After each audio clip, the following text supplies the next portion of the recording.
ನೀನು ರಾಜಕೀಯನ 10-15 ವರ್ಷದಿಂದ ನೋಡ್ತಾ ಇದೀಯಾ. ನಾನು ರಾಜಕೀಯನ 30-40 ವರ್ಷದಿಂದ ನೋಡ್ಕೊಂಬಂದಿದ್ದೀನಿ. ಹಳೆ ಹುಳಿನ ಬೇಟೆ ಆಡಬೇಕು ಅಂದರೆ ಅಟ್ಟಿಸ್ಕೊಂಡು ಹೋಗ್ಬೇಕಾಗಿಲ್ಲ.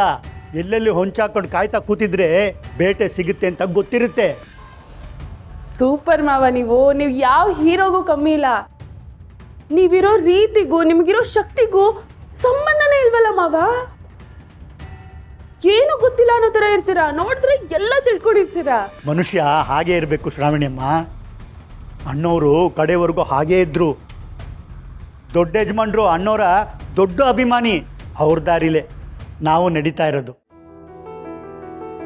ಎಲ್ಲ ಗೊತ್ತಿದ್ರು ಗೊತ್ತಿಲ್ಲದೆ ಇರೋ ಹಾಗೆ ಇರಬೇಕು, ಗೆದ್ದು ತೋರಿಸ್ಬೇಕು. ಸರಿ ಸರಿ ಬನ್ನಿ, ಪ್ರಚಾರಕ್ಕೆ ಹೊತ್ತಾಗುತ್ತೆ, ಹೋಗೋಣ ನಡೀದು. ಒಳ್ಳೆ ಐಡಿಯಾ ಕಣಪ್ಪ. ಈ ಕಡೆ ನಮ್ಮ ಪ್ರಚಾರನೂ ಆಗ್ತಾ ಇರಬೇಕು, ಇನ್ನೊಂದು ಕಡೆ ವಿಜಯಾಂಬಿಕನ್ ದಾರಿಗೆ ಕಲ್ಲು ಬೀಳ್ತಾನೂ ಇರಬೇಕು. ಅವಳ ಸೋಲಿಗೆ ಹತ್ರ ಆಗ್ತಿದ್ದಂಗೆ ನಾವು ನಮ್ಮ ಗೆಲುವಿಗೆ ಹತ್ರ ಆಗ್ತೀವಿ ಅಲ್ವಾ? ಎಸ್. ನೀವೆಲ್ಲ ನಾನು ಗೆಲ್ಬೇಕು ಅಂತ ಎಷ್ಟೆಲ್ಲ ಒದ್ದಾಡ್ತಾ ಇದ್ದೀರಾ. ಈ ಋಣನ ನಾನು ಹೇಗೆ ತೀರಿಸ್ಬೇಕು ನನಗೆ ಗೊತ್ತಿಲ್ಲ. ಮೇಡಮ್, ನಾನು ಓಡಾಡ್ತಾ ಇರೋದು ನನ್ನ ಹೆಂಡತಿಗೋಸ್ಕರ, ಅಪ್ಪ ಓಡಾಡ್ತಿರೋದು ಅವ್ರ ಸೊಸೆಗೋಸ್ಕರ. ಅದಕ್ಕಿಂತ ಹೆಚ್ಚಾಗಿ ದೊಡ್ಡ ಮನೆ ಋಣ ನಮ್ಮ ಮೇಲಿದೆ ಮೇಡಮ್. ನಾವು ಓಡಾಡ್ತಿರೋದು ದೊಡ್ಡ ಮನೆ ಕುಡಿ ಗೆಲ್ಲಿ ಅಂತ. ಕರೆಕ್ಟಾಗಿ ಹೇಳಿದೆ ಮಗನೇ. ಶ್ರಾವಣಿ ಮೋರೆ, ಇಲ್ಲಿ ಮಾತಾಡೋ ಬದಲು ಪ್ರಚಾರದಲ್ಲಿ ಮಾತಾಡೋಣ. ಹೋಗಿ ಬೇಗ ರೆಡಿಯಾಗಿ.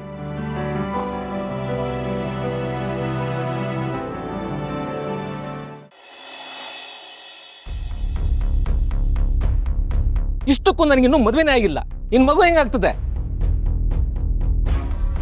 ರೀ, ಇಲ್ಲಿ ನೋಡಿ, ಮಗು ಎಷ್ಟು ಚೆನ್ನಾಗಿ ನಗ್ತಿದ್ದಾಳೆ.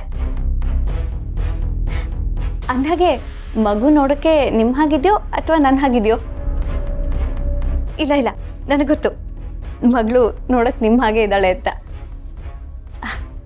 ಹೊಟ್ಟೆಲಿರೋವಾಗಲೇ ಇವಳಿಗಪ್ಪ ಅಂದರೆ ತುಂಬ ಇಷ್ಟ. ಇನ್ನು ಈಗ ಕೇಳಬೇಕಾ? ಅಲ್ಲೇ ಅವನು ಮಾಮ್ ಯಾರು ಅಂತಾನೆ ಗೊತ್ತಿಲ್ಲ ಅಂದ್ಬಿಟ್ಟ. ಮದುವೆನೇ ಆಗಿಲ್ಲ ಅಂತ ಹೇಳ್ದ. ಅಂತ ಮನುಷ್ಯನ ನಾನು ತಂದೆ ಅನ್ಬೇಕಾ? ಅವನ ಬುದ್ಧಿ ಹೀಗಿದೆ ಅಂತಾನೆ ಮಾಮ್ ಅವನನ್ನು ಬಿಟ್ಟಿರ್ಬೋದು, ಅಥವಾ ಅವನೇ ಮಾಮ್ನ ಬಿಟ್ಟಿರ್ಬೋದು. ಛೇ, ನಾನು ಅಪ್ಪನ ಬಗ್ಗೆ ಕೇಳಿದಾಗಲೆಲ್ಲ ಮಾಮ್ಗೆ ಎಷ್ಟು ಬೇಜಾರಾಗಿರುತ್ತೆ. ಆದರೂ ಅದು ಯಾವುದನ್ನು ನನ್ನ ಹತ್ರ ತೋರಿಸ್ಕೊಳ್ದೆ ನಾರ್ಮಲ್ ಆಗಿರೋದಕ್ಕೆ ಟ್ರೈ ಮಾಡ್ತಿದ್ದಾಳೆ. ರೀ ರೀ, ಏನು ಯೋಚನೆ ಮಾಡ್ತಾ ಇದ್ದೀರಾ? ಏನಿಲ್ಲ. ಇಲ್ಲ ಇಲ್ಲ, ನನಗೆ ಗೊತ್ತು, ನೀವು ಯಾವುದೋ ವಿಷಯನ ಮನ್ಸಿಗೆ ಹಚ್ಕೊಂಡಿದ್ದೀರಾ. ಅದೇನಾಯಿತು ಅಂತ ನಂತವ ಹೇಳ್ಕೊಳ್ಳಿ. ಇಲ್ಲಾಂದರೆ ನಿಮ್ಮ ಮಗಳು ಇಲ್ಲೇ ಇದ್ದಾಳಲ್ಲ, ಅವಳ ಹತ್ರ ಹೇಳ್ಕೊಳ್ಳಿ. ಏನಿಲ್ಲ ಬಿಡು. ಇಲ್ಲ ರೀ, ನನಗೆ ತುಂಬ ಚೆನ್ನಾಗಿ ಗೊತ್ತು, ನಿಮ್ಮ ಮನಸ್ಸಲ್ಲಿ ಯಾವುದೋ ವಿಷಯ ಕೊರಿತಾ ಇದೆ. ಅದೇನು ಅಂತ ನನಗೆ ಹೇಳಿ.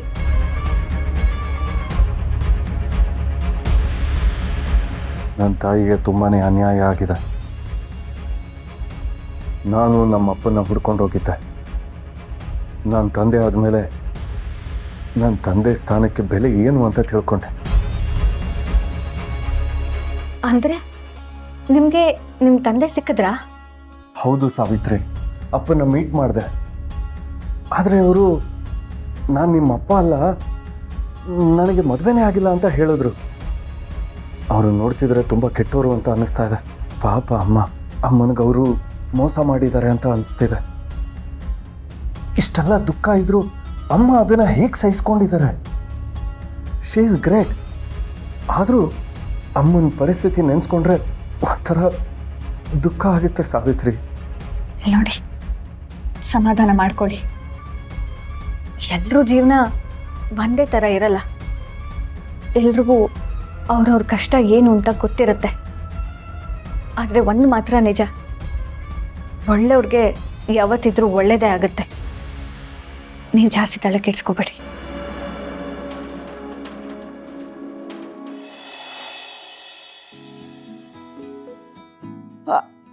ಧನು, ಅಡುಗೆ ಮನೆ ಎಷ್ಟು ಗಮ್ಮಂತಿದೆ. ದೇವಸ್ಥಾನಕ್ಕೆ ಹೋಗುವಾಗ ನಾವು ಒಲೆ ಮೇಲೆ ಏನಾರು ಇಟ್ಟು ಮರ್ತೋಗ್ಬಿಟ್ವಾ? ಅಯ್ಯೋ, ಹಾಗೇನಾದ್ರೂ ಮರ್ತೋಗಿದ್ರೆ ಇಷ್ಟೊತ್ತಿಗಾಗ್ಲೇ ಸೀದೋಗಿರ್ತಿತ್ತು ಕಣಮ್ಮ. ಅದೇನು ಅಂತ ಮೊದಲು ನೋಡು. ಅದಕ್ಕೆ ಬಂದ್ರಾ? ಬನ್ನಿ ಬನ್ನಿ. ನೀವು ಇಷ್ಟೊತ್ತಿಗೆ ಬರ್ತೀರಾ ಅಂತ ಗೊತ್ತಿತ್ತು. ನಾನು ಟೀಗೆ ಇಟ್ಟಿದ್ದೀನಿ, ಒಂದು ನಿಮಿಷ ಇರಿ ಕೊಡ್ತೀನಿ.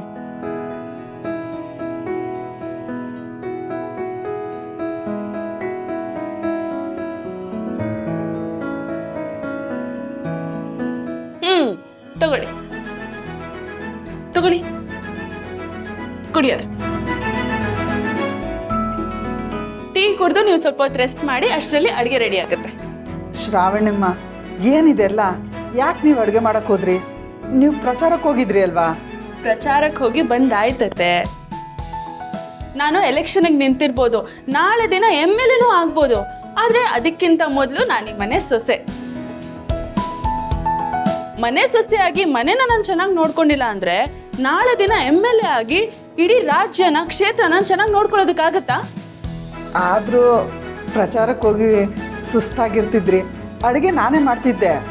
ಅತ್ತೆ, ಸುಸ್ತಾಗಿದ್ದೀನಿ ಅಂತ ನನಗೆ ನಾನು ಹೇಳ್ಕೊಂಡ್ರೆ ಮನೆ ಕೆಲಸನ ನಾನು ನೆಗ್ಲೆಕ್ಟ್ ಮಾಡ್ತೀನಿ ಅಷ್ಟೆ. ನಾವು ಮನೆ ಕೆಲಸಗಳನ್ನ ಮಾಡೋಕ್ಕಾಗದೆ ಊರಿನ ಕೆಲಸಗಳೆಲ್ಲ ಮಾಡಕ್ ಹೋಗ್ತೀನಿ ಅಂದ್ರೆ ಅದು ತಪ್ಪಾಗುತ್ತಲ್ವಾ? ಮೊದಲು ಮನೆಯವ್ರ ಮನ್ಸನ್ನ ಗೆಲ್ಬೇಕು, ಮನೆಯವ್ರ ಹತ್ರ ಸೈ ಅಂತ ಅನಿಸ್ಕೋಬೇಕು.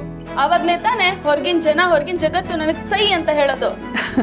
ನಿಮ್ಮನ್ನು ನೋಡಿ ಬರೀ ಸೈ ಅನ್ನೋದಲ್ಲ, ಎಲ್ಲರೂ ಜೈ ಅನ್ಬೇಕು. ಖಂಡಿತ ಅಂತಾರೆ, ಆದ್ರೆ ಅದಕ್ಕೂ ಮುಂಚೆ ನಾನು ನನ್ನ ಗಂಡನ್ಗೆ, ಅತ್ತೆ ಮಾವನ್ಗೆ, ಅತ್ತಿಗೆಗೆ ಎಲ್ರಿಗೂ ಜೈ ಅಂತ ಹೇಳ್ಬೇಕು. ಯಾಕೆ ಹೇಳಿ? ನೀವೆಲ್ಲರೂ ನನಗೆ ಸಪೋರ್ಟ್ ಮಾಡಿರ್ಲಿಲ್ಲ ಅಂದಿದ್ರೆ ನಾನು ಈ ಎಲೆಕ್ಷನ್ ಅಲ್ಲಿ ನಿಲ್ಲಕ್ಕಾಗ್ತಿತ್ತಾ? ಇಲ್ಲ ತಾನೆ? ಸರಿ ಸರಿ, ಟೀ ಆರೋಗುತ್ತೆ, ಕುಡೀರಿ. ಟೀ ಕುಡ್ದು ಹೋಗಿ ಕೈಕಾಲು ಮುಖ ತೊಡ್ಕೊಳ್ಳಿ, ಅಷ್ಟರಲ್ಲಿ ಅಡುಗೆ ಆಗಿರುತ್ತೆ.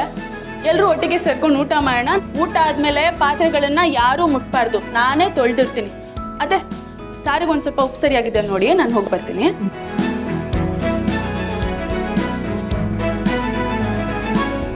ನಿಮ್ಮ ಈ ಒಳ್ಳೆ ಗುಣಕ್ಕೆ ನೀವೆಲ್ಲೇ ಇದ್ರೂ ಗೆಲ್ತೀರಾ ಶ್ರಾವಣಿಯಮ್ಮ.